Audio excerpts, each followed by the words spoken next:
Hi, in this final clip on the structuring parts in organizational behavior, we will go over some terminology. So first of all, the concept of span of control.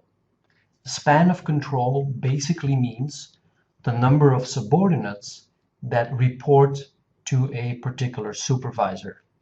So in this case, this manager has 7 people reporting to her, so span of control is 7. And the basic idea is that span of control is wider when there's more similarity of tasks. So if people are doing the same thing, you can deal with more people. When less planning and coordination is necessary.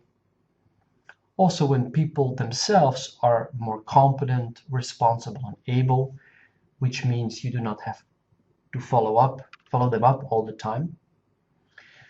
Also when lower interaction is needed to be able to do the job. And then finally, when jobs are standardized. So in a McDonald's, for example, where a lot of the work is standardized, probably the manager can easily handle a large group of people. When is span of control narrower? Well, of course, when there's higher frequency of new problems, because then as a supervisor, you have to closely manage those people. Also, when there's a greater knowledge gap between the manager and staff, so they will have to come to you for questions and you need time to explain it. You could think of a legal office where junior legal assistants don't know as much as the senior partners, so they always need to come back to them. Also when a task is more complex, and then finally when there are some non-supervisory elements in the manager's job. So here again in this organizational chart, we can ask ourselves, what is the span of control of this person, Rajiv Mangal?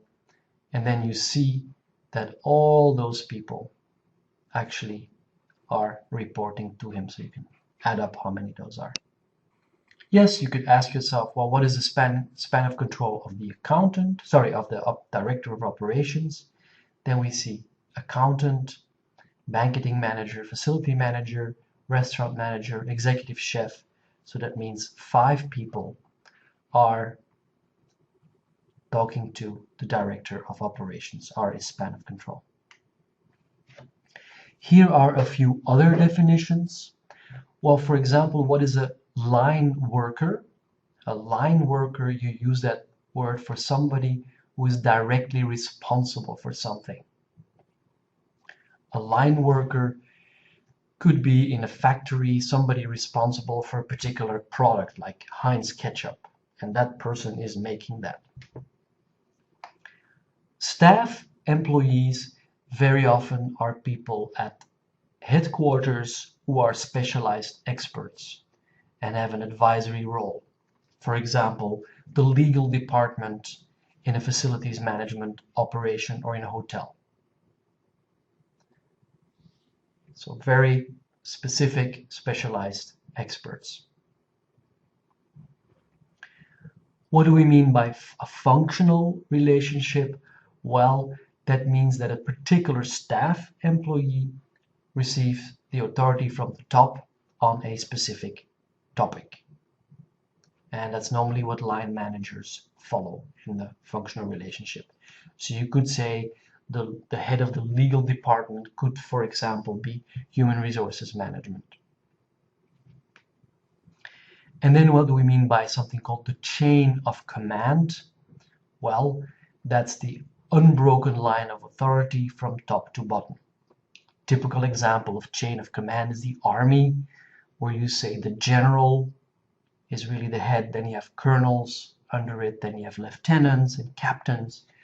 But also in an organization, you say this is the CEO, and then under the CEO is the manager of operations, manager of marketing, etc. But again, I'm giving you these definitions from the point of view of some very standard organizations.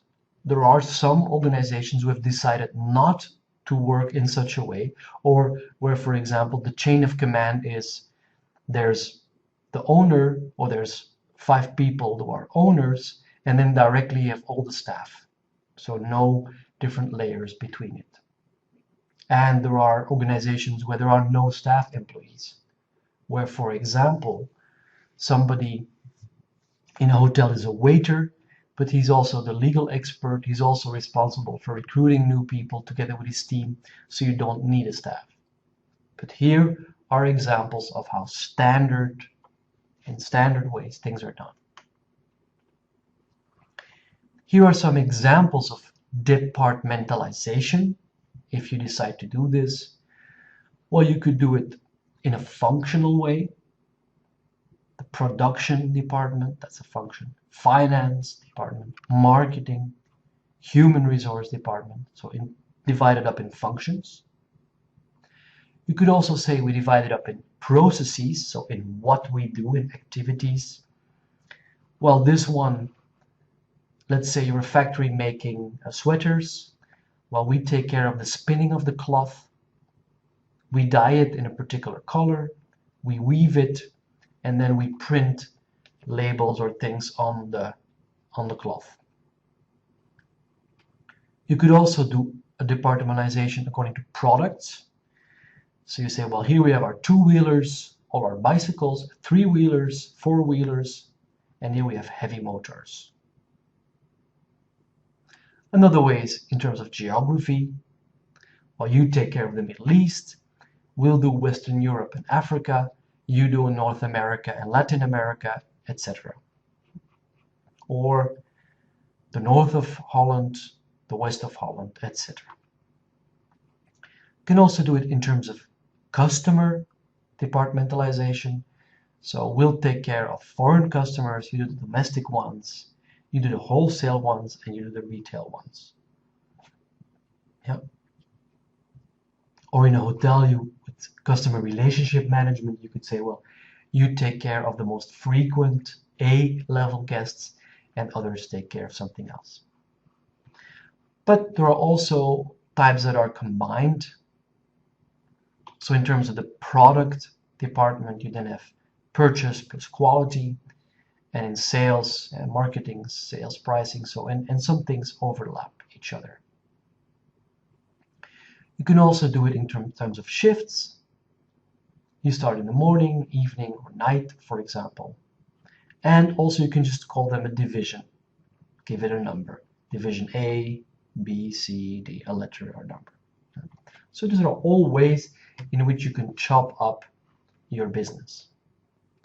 Okay, so here you could say, if you look at the departmentalization style, this is really done in terms of functional departments. So sales, operations, and then HR.